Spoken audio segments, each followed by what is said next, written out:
রাতে যে তাফসীর করতেছি এটা কিন্তু কোরআন বিরোধী। দিনের বেলা তাফসীর হলো নবীর সুন্নাহ, বিশ্ব নবী তাফসীর করেছেন। দিনের বেলায় রাসূলুল্লাহ সাল্লাল্লাহু আলাইহি ওয়াসাল্লাম রাতে তাফসীর করেননি। ইশারা নামাজের পরে বিশ্ব নবী কোনো প্রশ্নের জবাবও দেননি, সোজা বিছানায় শুয়ে যেত। আল্লাহু আকবার বলেন। আর আমার দেশে তাফসীর হয় রাতে, এটা কিন্তু কোন নবীর সুন্নাত নয়। এটা আমরা বানিয়েছি।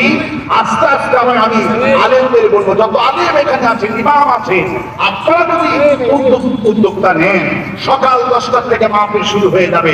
পৃথিবীর কোথাও রাতে তাফসীরের সিস্টেম নাই। গোটা দুনিয়ায় আরবে, আমি আরবে হজরত থেকে অনেক অনুষ্ঠানে আমি শরীক হলাম। সেখানে সাহিত্য সাহেবের ভক্তরা আমাকে দিয়ে অনেক তাফসীর মাহফিল আয়োজন করলেন। রাতে একটা না, সব হলো দিনের বেলা। সুবহানাল্লাহ। দিনে তাফসীর হয়, রাতে তাফসীর সৃষ্টি হয় শুধু আমার দেশে। ফজর নামাজ কাজা হয়ে যায় এবং মানুষের জন্য কষ্টকর।